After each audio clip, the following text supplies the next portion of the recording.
와 믿음 일부, 예수를 왜 믿는 것인가? 세 번째 이유, 사는 법을 알기 위해서. 본문 말씀은 마태복음 6장 31절로 33절입니다. 그러므로 염려하여 이르기를 무엇을 먹을까 무엇을 마실까 무엇을 입을까 하지 말라. 이는 다 이방인들이 구하는 것이라.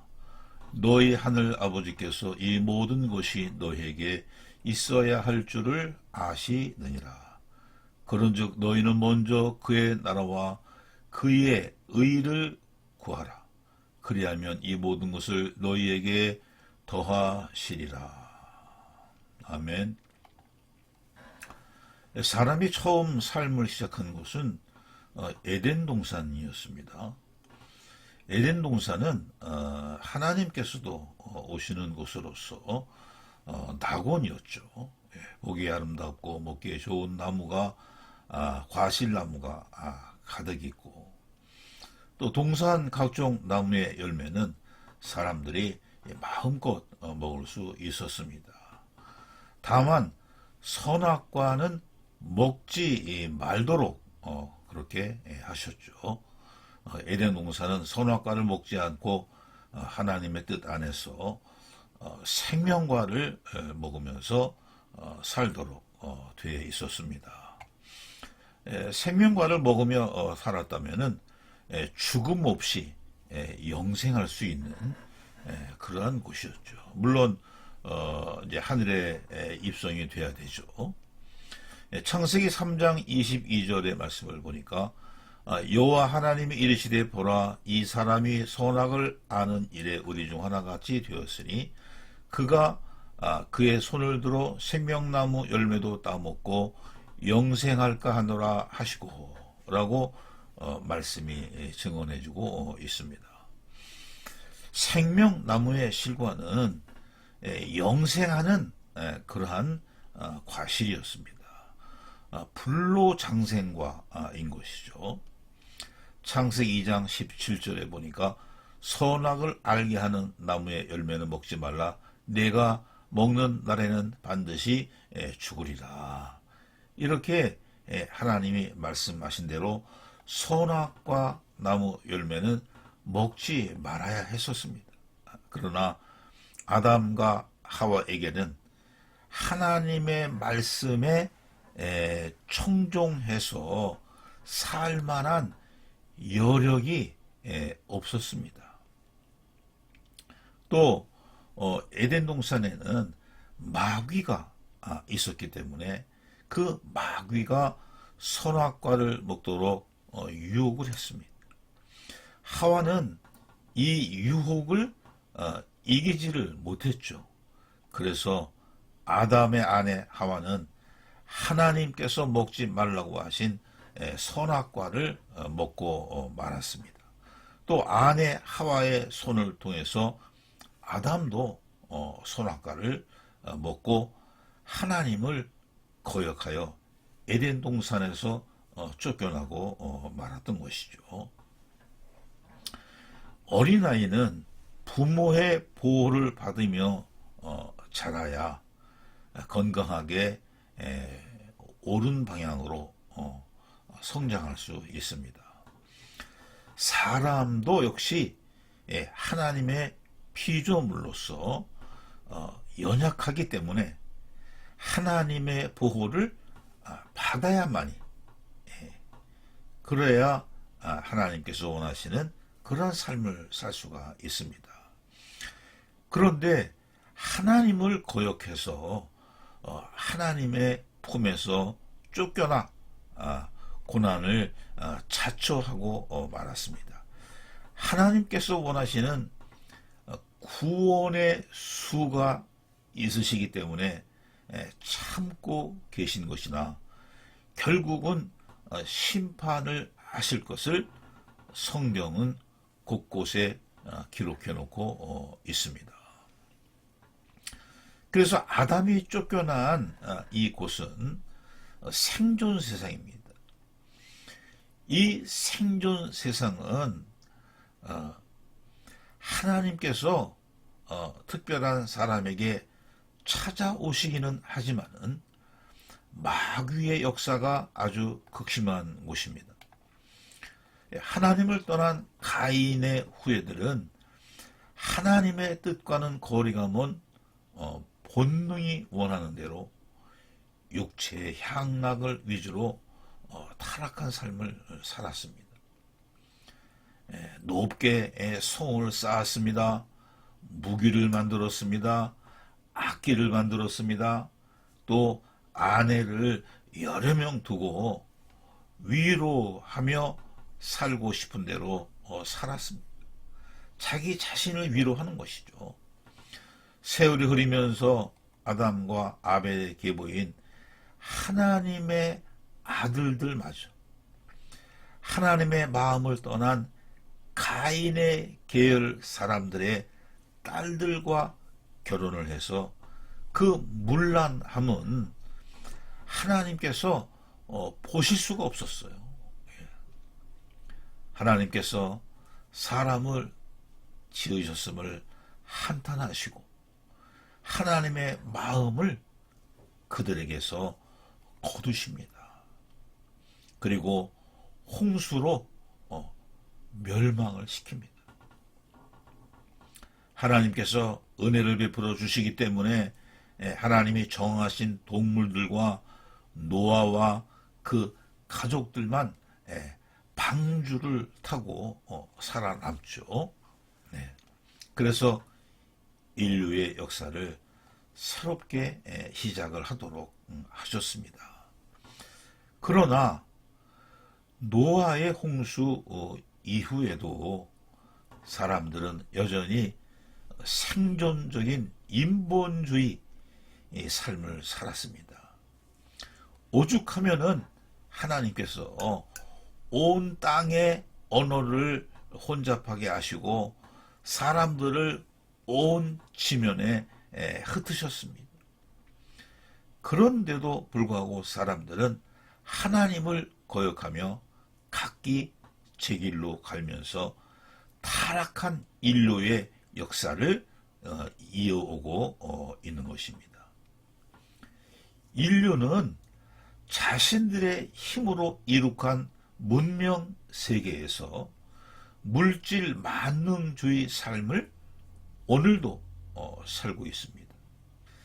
인생이라는 것이 살아보면 연기처럼 사라질 한순간의 인생길인데도 불구하고 그 잘난 명예를 얻고자 하며 권력을 얻고자 하며 재물을 모으고 향락을 누리면서 탐심을 채우기에 이기적인 삶을 살고 있는 것입니다.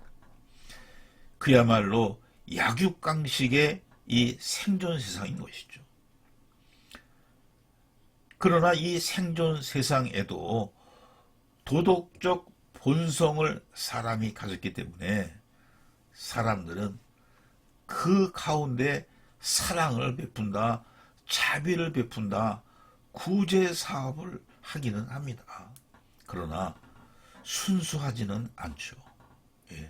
그 구제 사업이나 사랑과 자비를 베푸는 그 뒤에는 명예나 상급을 받을 것을, 보상을 받을 것을 배후에 숨기고 있기도 하죠.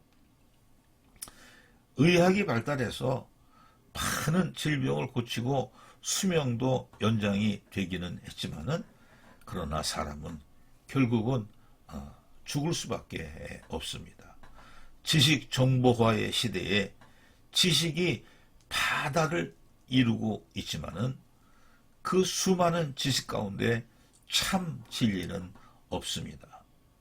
사람들은 서로 약속을 해놓고 실리적인 것을 쫓아 배반을 일삼고 도덕과 윤리를 추구하나 이루어내지는 못하고 헛된 명예와 지위를 얻어보지만은 인생은 길지가 않습니다.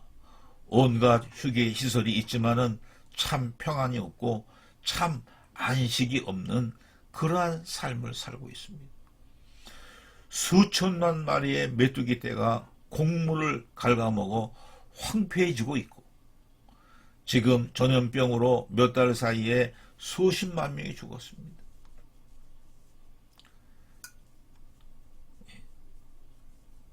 그것이 우리가 살고 있는 이 생존 세상의 모습인 것입니다. 그러면 실존은 무엇입니까? 신본주의 삶을 말하는 것입니다. 신본주의는 하나님 중심으로 사는 것을 말하는데, 이것을 다른 말로 말하면 하나님 나라를 누리는 삶이다, 이렇게 말할 수 있습니다. 그런데 신본주의를 산다면서도 여전히 생존을 추구하는 사람들이 부지기수이죠. 하나님 나라를 누린다고 하면서, 믿음으로 산다고 하면서, 신앙생활을 한다고 하면서 여전히 세상 사람들과 동일하게 이 세상을 추구하고 살고 있는 것입니다. 결국 이것은 기복신앙이며 우상숭배가 되고 많은 것입니다. 생존 세상에서 생존 세상을 추구하며 생존 세상을 누리는 삶이 아니라, 살기는 생존 세상에 살지만 추구하는 것은 하나님 나라를 추구해야 하죠. 하나님 나라를 누리는 삶, 이것이 신본주의입니다. 하나님 나라를 누리기 위해서는 그동안 살아왔던 세상 법이 아니라 세상 법보다 상위법인 새 법, 하나님 나라의 법을 적용시켜야 하죠. 이 하나님 나라의 법은 사실 이미 그리스도 예수 안에서 우리 그리스도인 안에 내주하고 계신 보혜사 성령이 주체가 되십니다. 보혜사 성령은 요한계시록 5장 6절에 보니까, 내가 또 보니 보좌와 네 생물과 장로들 사이에 한 어린 양이 서 있는데 일찍이 죽임을 당한 것 같더라. 그에게 7뿔과 7눈이 있으니 이 눈들은 온 땅에 보내심을 받은 하나님의 7영이더라. 이러한 말씀대로 세상에 보내심을 받은 하나님의 성품적 속성이 들어있는 하나님의 마음을 알게 해주는 그러한 성령이신 것이죠. 하나님의 마음이 딱 어느 것이다 라고 성경에 집어서 말한 것은 없어요. 그러나 성경 전체가 하나님의 말씀이죠. 하나님의 말씀은 하나님의 마음에서 나온 것으로 성경 전체를 해석하고 압축하면 하나님의 마음이 드러나죠. 하나님의 창조 역사 속에 풍성이 들어있고, 또 예수님께서 가르쳐주신 주기도문과 예수님의 언행과 예수님의 사역 속에 하나님의 마음이 풍성히 들어있습니다. 그래서 7영이신 보혜사 성령은 그리스도인의 생애에 지속적으로 그리스도인 안에 내주하시면서 그리스도인을 인도하시고 동행하시고 교통하시고 감화와 감동으로 역사하시고 섭리해 주시고 간섭해 주시는 것입니다. 신본주의 삶을 살 수 있도록 도와주시는 거예요. 성령은 그리스도인을 신본주의로 인도하시는 안내자입니다. 아담은 바로 이 보혜사 성령이 없어서 실패하고 만 것입니다. 성령의 인도를 받지 못했죠. 아담은 그 후손들은 스스로 문제를 해결해 보려고 하나 해결할 수 없는 것입니다. 사람이 예수님을 그리스도로 영접한 후에 그 사람의 삶은 완전히 바뀌어야 합니다. 세상에서 세상 것을 목표로 자신이 목표를 세우고 자신이 추구하는 삶을 살았었는데, 이제는 목표가 세상 것이 아니라 하나님 나라의 것으로 바뀌었죠. 그리고 자신의 힘이 아니라 성령의 능력으로 이루어가는 것입니다. 성령의 인도함을 받으면서 하나님 나라를 구하는 삶을 살면은 마태복음 6장 33절에 기록된 대로 그런즉 너희가 먼저 그의 나라와 그의 의를 구하라. 그리하면 이 모든 것을 너희에게 더하시리라. 이 세상에서 필요한 것을 구하지 않았음에도 하나님께서 덤으로 필요를 채워주시는 형통의 복이 임하는 것입니다. 이렇게 살면 세상에서는 자신의 힘으로 살다가 성공도 하고 실패도 했지만은 하나님 나라에서는 실패가 없습니다. 하나님 나라를 추구하면 생존은 덤으로 따라오는 것입니다. 생존주의를 추구하는 삶이 아니라 하나님 나라를 추구하는 삶을 살 때에 생존의 문제는 자동으로 해결이 된다고 하는 것입니다. 그러므로 그리스도 안에 들어와서 여전히 인본주의 생존적 삶을 살다면 그 사람은 실패합니다. 생존적인 성공을 한다 해도 그만큼 하나님 나라를 얻지 못하기 때문에 진정한 성공이라고 할 수 없는 것이죠. 그래서 부자가 하나님 나라에 들어가기가 낙타가 바늘구멍을 들어가는 것보다 더 힘들다고 말씀해 주는 것입니다. 신본주의 부활 시존의 삶을 살아야 영원히 살 하나님 나라에서의 상급도 쌓고 신랑 되신 하나님께서 기뻐하시는 신부로 아름답게 거룩하게 단장이 되는 것입니다. 생존을 추구하면 욕심과 탐욕과 죄가 신부를 더럽힙니다. 순결한 신부, 정결한 신부, 어여쁜 신부가 되어야 되는데 욕심쟁이 신부, 고집쟁이 신부, 천덕꾸러기 신부가 되고 맙니다. 그러나 생존을 버리고 실존적 삶을 추구하면 추구할수록 이 땅에서 필요가 채워지는 형통의 복이 임하고 하늘 상급이 크게 쌓여지는 것입니다. 마태복음 6장 20절과 21절에서 예수님은 오직 너희를 위하여 보물을 하늘에 쌓아두라. 거기는 좀이나 동록이 해하지 못하며 도둑이 구멍을 뚫지 못하고 도둑질도 못하느니라. 내 보물이 있는 그곳에는 내 마음도 있느니라. 이렇게 말씀해 주시는 것입니다. 왜 예수를 믿습니까? 사는 법을 알기 위해서 예수를 믿는 거예요. 예수를 믿으면 진정으로 어떻게 살아야 할지 알게 되는 것입니다. 생존을 추구하는 삶이 아니라 하나님 나라를 추구하는 삶을 살 때에 이 땅에서의 형통한 복이 임하는 이 비밀을 깨닫게 되시기를 주의 이름으로 축복합니다.